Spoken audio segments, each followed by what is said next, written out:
Сәлам дуслар! Туган ягыбыз буенча сәяхәтебезне дәвам итәбез. Бүген без Питрәч районы Әлбәден авылында. Бу авылда Советлар Союзы герое Петр Михайлович Гаврилов туган, ә музей 2010 елда ачылган. Петр Михайлович Гаврилов 1900 елның 30 июнендә дөньяга килә. Шул ук елны аның әтисе вафат була. Гавриловлар гаиләсе бик ярлы яшиләр. Алар менә шундый балчыктан эшләнелгән ярым йорт, ярым землянкада яшәгәннәр. Әниләре малайларының тамаклары тук булсын өчен авыр эштән дә курыкмаганнар. Малайлар да тик тормаганнар, байларга көтү көткәннәр. Күз алдыгызга китерә аласызмы? 6-7 яшьлек малайлар көтү көткәннәр. Музейда без шулай ук элеккеге заманнардагы керәшен татарларының ничек яшәве белән таныша алабыз. Мич, сәке. Ләкин дуслар, сөлгедәге бизәкләргә, киемнәргә карасак, аерманы барыбыз да күрә алабыз.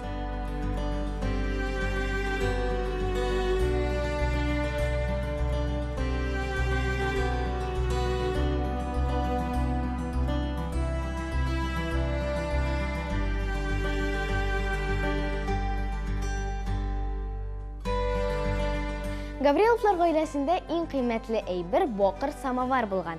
Ләкин аны да әниләре җир налогы түләмәгән өчен алпавыт алып китә. Ә алпавытның кем икәнен беләсезме, дуслар? Ул авыл җирендәге иң бай кеше булган. Гаврилов 8 яшендә Чиркәү мәктәбенә укырга керә. Анда 4 ел укый, ә 14 яшендә Казанга китә. Ләкин ул эшкә урнашыр өчен үзенә 15 яшь дип әйтә. Ул урам себерүче дә, ипи пешерүче булып та, заводта да эшли. Бер эштән дә курыкмый.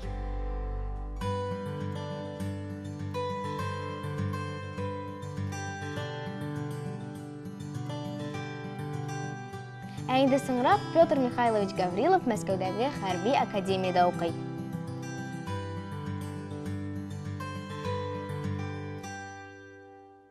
Бөек Ватан сугышы башланганда Петр Гаврилов Брест крепостендә майор буларак хезмәт итә. Брестта беренче ату тавышлары яңгыраганда әле караңгы була. Тирә-якта истетен, ут ялкын, кот очкыч тавышлар. Кешеләр кая барырга белмичә чабышалар. Гаврилов тиз арада үз тирәсендә командирлар, 30-га якын солдат җыя. Алар хәрби корал сакланган складларга таба юнәләләр.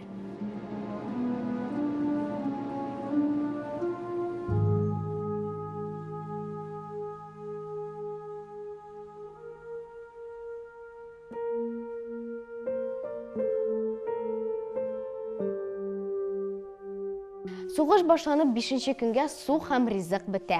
Балаларны, хатын-кызларны, олыларны фашистлар төяп концлагерларга алып китәләр. 30-нчы көнгә Брест крепостендә берничә кеше кала. Ләкин шуңа да карамастан совет солдатлары батырларча көрәшүләрен дәвам итә.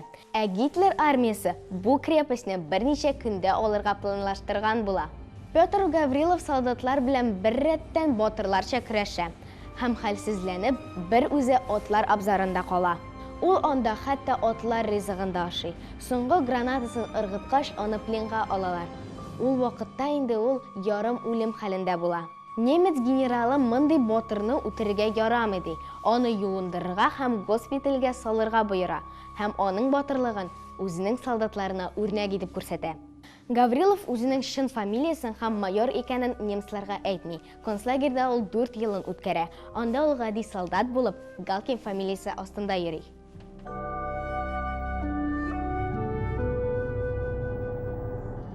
Ә инде Советлар Союзы герое исеме Гавриловка бары тик 1957 елда бирелә. Һәм тагын шуны әйтәсем килә, дуслар, Брест крепостендә көрәшкән бары тик 2 кеше генә бу исемгә лаек була. Музейда без шулай ук Гавриловның хатлары һәм шәхси әйберләре белән таныша алабыз.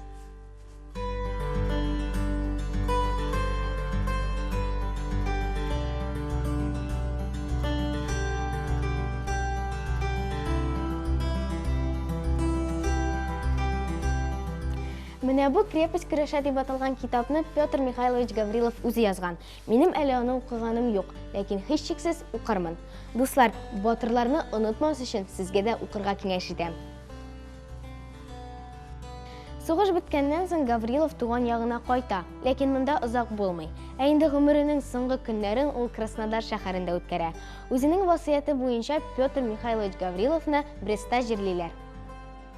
Ә менә бу кирпечләр белән туфракны Брест мемориалы хезмәткәрләре музейга бүләк иткәннәр. Сугыш кырында ятып калган батырларны, арабыздан киткән ветераннарны, концлагерьдә вафат булганнарны онытмау безнең бурыч, дуслар. Туган як тарихын өйрәнегез, батырларны онытмагыз. Сау булыгыз.